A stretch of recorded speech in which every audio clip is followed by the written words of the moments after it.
Well, welcome everyone to Imagine Talks podcast, achieving success through social impact, overcoming obstacles. And my name is Francis Kong. And I'm Tammy Tran. For today's episode, we will be introducing Diamond Ripka, who is the host of the Asian Tales podcast. We'll be talking about her personal journey through life and what led her to creating the Asian Tales podcast. So, Diamond, can you tell us about where you're from? What are some of the key highlights that helped shape your life today and your journey through the world? Yeah, absolutely. First off, thank you so much for inviting me onto the show. I really appreciate it.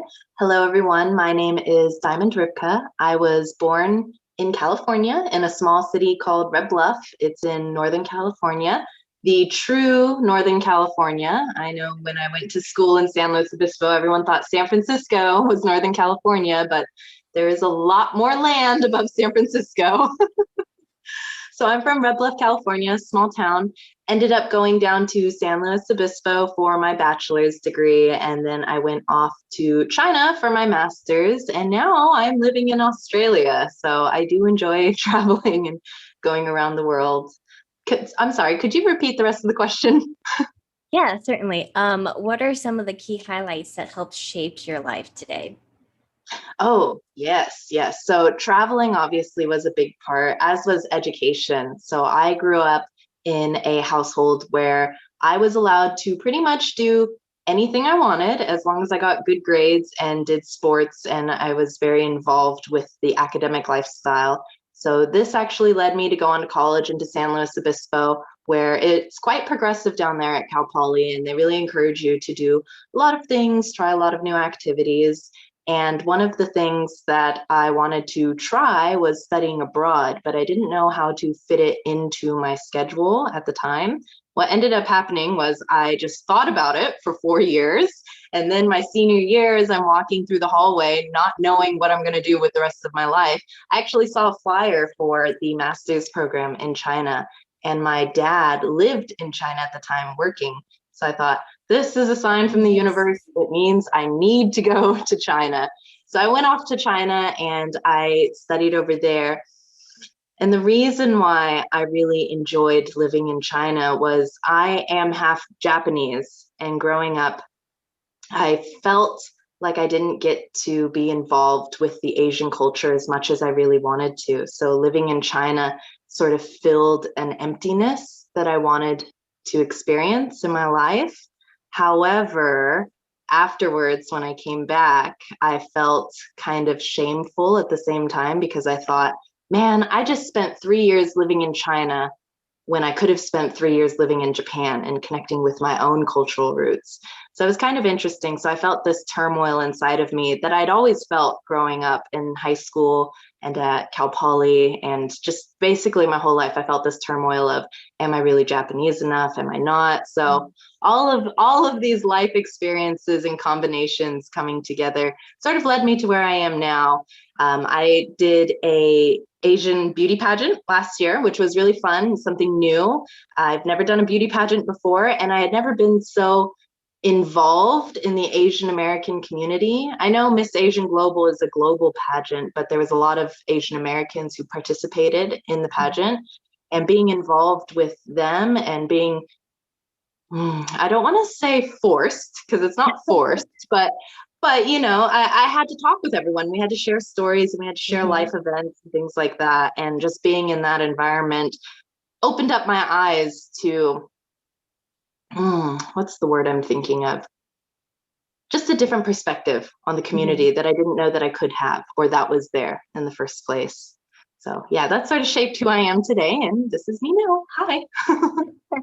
Wow, that's actually a lot, and it's amazing that you were able to come to the the conclusion that you went to China, went you discovered the culture there, and then you've come to reflect upon yourself and wanting to better yourself. You want to learn more about your culture and just inspiring other people to learn about their culture too. And that whole imposter syndrome type of thing. Yeah, exactly right. So I had recently given a talk at Imagine Talks about racial imposter syndrome. And the premise of my talk was growing up, I experienced Japanese culture with my grandparents, being babysat there, because both my grandparents, sorry, not both my grandparents on my mom's side, my grandpa and grandma, they're full Japanese. So growing up and living a Japanese lifestyle with them seemed very normal, but I lived a very American lifestyle in my immediate family home and school and all of that. But as I aged and became a teenager and became into my own person and was starting to develop my own ideologies, I felt like I wasn't Japanese enough. I wanted to be more. I wanted to speak Japanese. I wanted to do the traditions. I wanted this. I wanted that.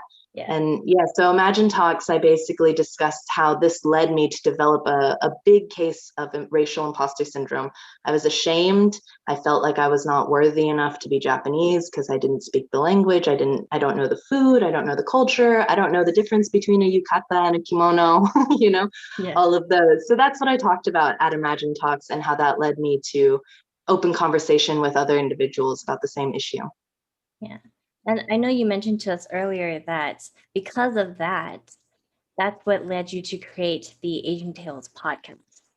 Can you tell us more about the podcast and what inspired you to really create the podcast as it is? Yeah, so I was inspired to create the podcast during the beauty pageant that I participated in, Miss Asian Global. And the conversation that inspired me was actually between myself and Olivia Wong, who is Miss Asian Global 2020. And we had just arrived early on our rehearsal day or something like that. Not arrived, obviously it wasn't in person, but we got on the Zoom call early and we were just chatting with each other and sharing stories.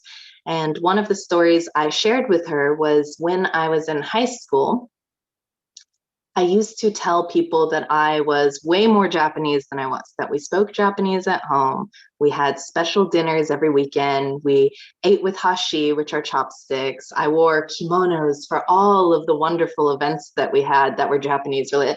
All lies. That none of that was true. We probably did eat a lot more Japanese food than the regular family, or than the families in my area. But mainly all lies. And I was sharing this with her and I told her, I was like, I just feel so ashamed doing that. I feel like it is a big lie that's constantly in my face, especially when people ask, oh, what are you? And I say, oh, I'm Japanese. And they go, oh, can you speak the language? And the first thing I think of is when I was in high school and I'd tell people I could, but it's a lie. It's just big, like smack in the face lie.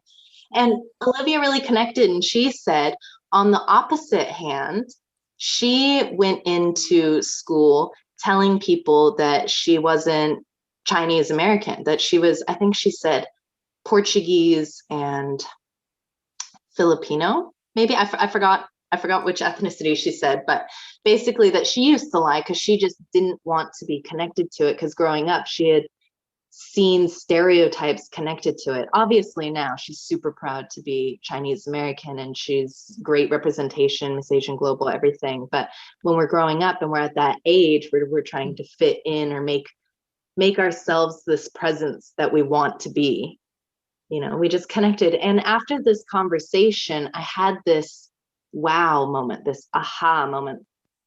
I'm not the only one that thinks this. I'm not the only one that thinks this way. Granted, I said I was more and she said she was less, but like I was lying about really how much I was, and so was she. And so this conversation just led me to think and think and think. And I just acted on it. Maybe like 2 or 3 weeks later, I announced to everyone in the cohort, I was like, I've made a podcast. Anyone who wants to come chat with me, come on, and we're going to do this because I just want this. Awesome. I think it's so important.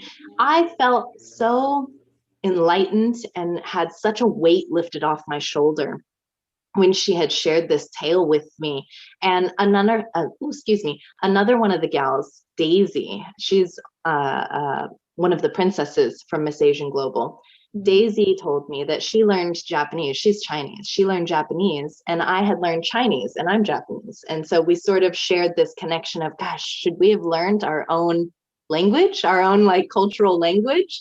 And so just sharing all of these conversations with each other, I was feeling these big burdens and weights of identity lifted from my shoulder. And I wanted to do this for other people, younger individuals, individuals my age, older individuals who maybe feel uncomfortable, just anyone. So I created the Asian Tales as a platform and a space for anybody with an Asian background to just share their own unique tales and their life journey and experiences, and just share them. You don't know who you could touch or connect with and who's going to look towards you as this beacon of, I'm not the only one. And of course, during Imagine Talks, I had to do a lot of research on racial imposter syndrome. And then I realized, oh, this is why I'm feeling so good. I love this, yada, yada, yada. So that was the birth of the Asian Tales.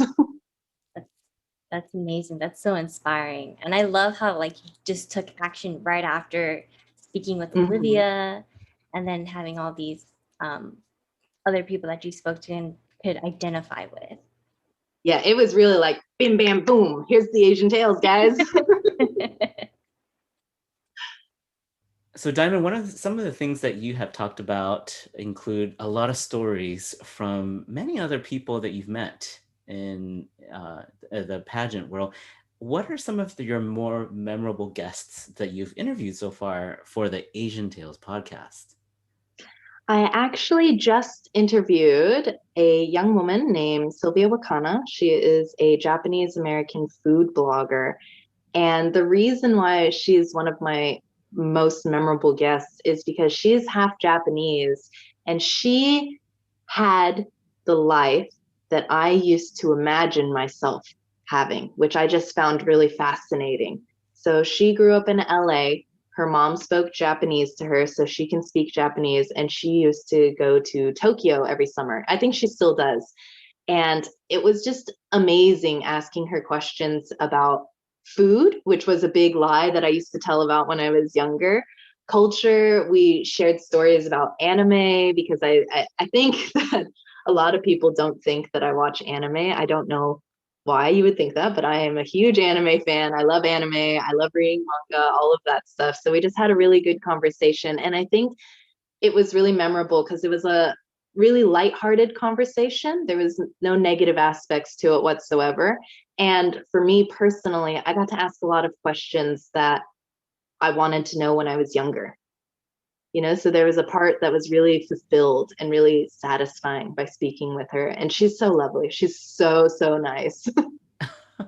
And, you know, it just captures a lot of the differences and the variety of experiences, rich experiences that Asian Americans have. And, you know, through your journey, what are some of the nuances amongst Asians that you've learned? You've experienced Asians in California, Asians in China as a majority culture.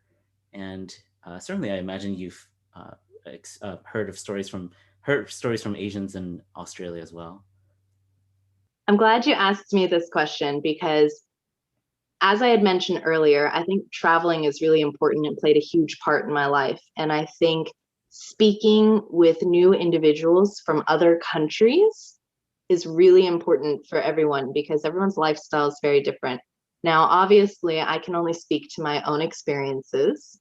You know, I can't speak for anyone else who's met other people. So from my own experiences, the individuals that I've met, of all the Asian individuals I've met, the ones in China were most intriguing to me because of the Chinese culture. I live in Australia now, and Australia has a Western culture very similar to the US. So the Asians that I meet here really doesn't feel any different than the Asians in the US. But when I went to China, there was a bunch of aspects of curiosity that I think you don't meet with other Asians in the US or in America, because they want to know what I experience in Western culture, and I want to know what they experience in Eastern culture. I want to know what the real authentic Asian life is. But really, it's for them, they were like, it's not exciting. This is how we live every single day, you know? And they wanted to know about me. They're like, oh, you're Asian American. What do you do there? Do you speak the language? Do you eat traditional food? And I'm like, not at all. Not one bit. But that's why I love meeting you guys.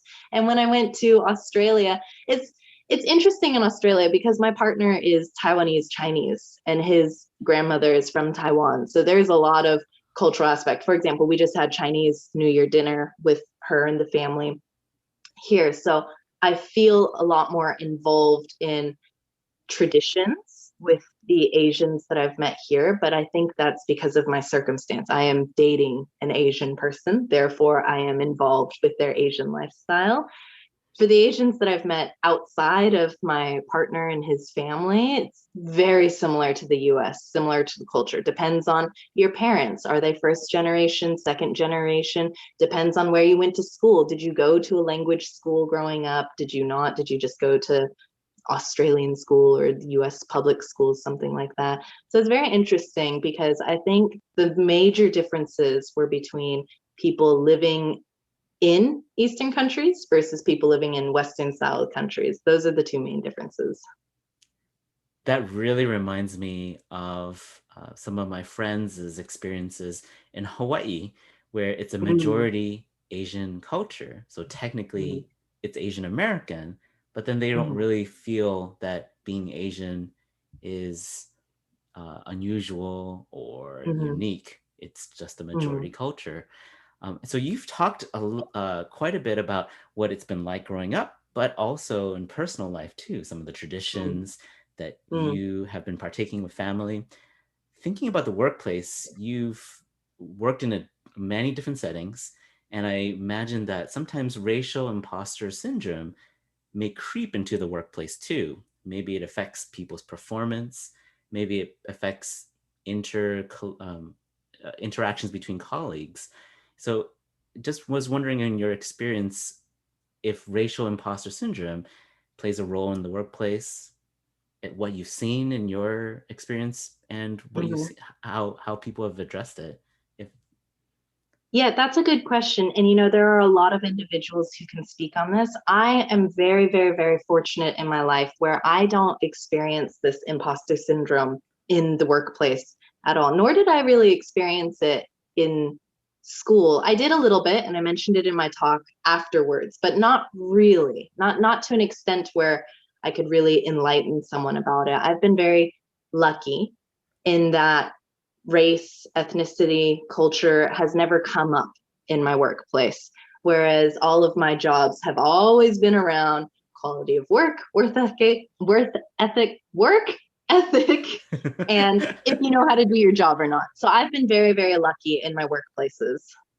That's awesome. So, there's a lot of people out there who would love to hear these stories, and it's so wonderful that you're sharing them, being authentic in the Asian Tales podcast, and also sharing other people's too.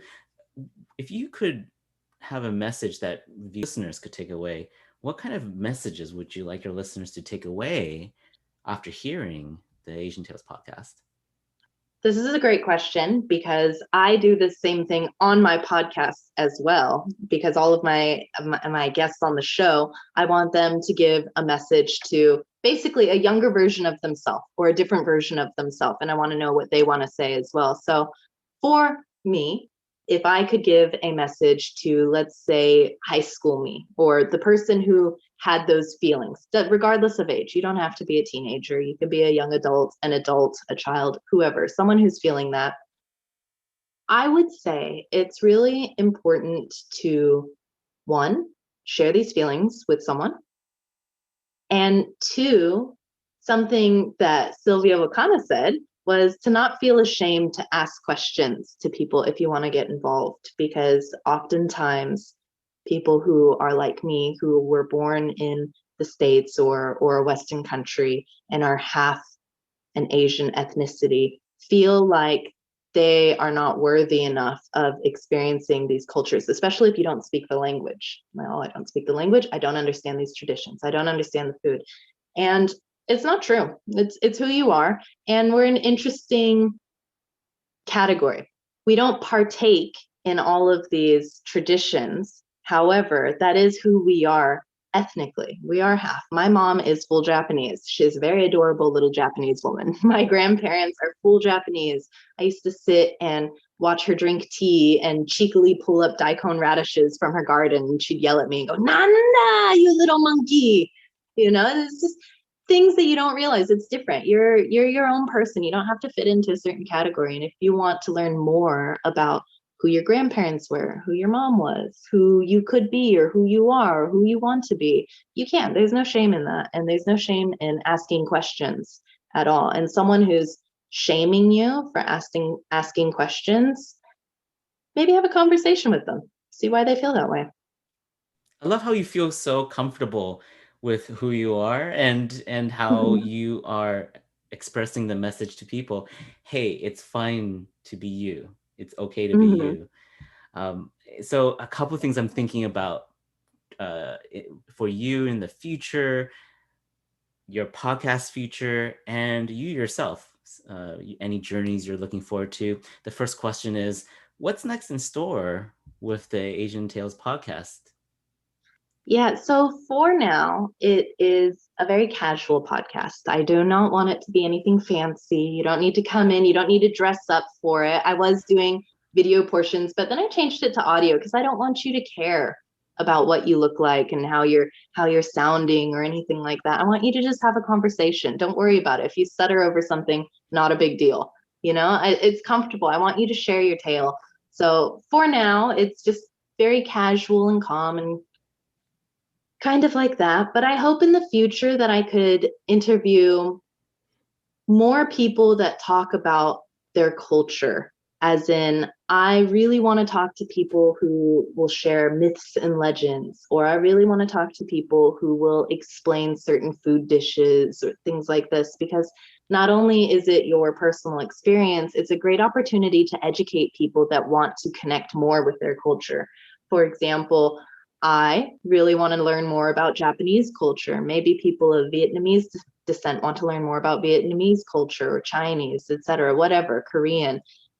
So in the future, I really want to bring on more educational topics that maybe some people are still too scared to ask others about.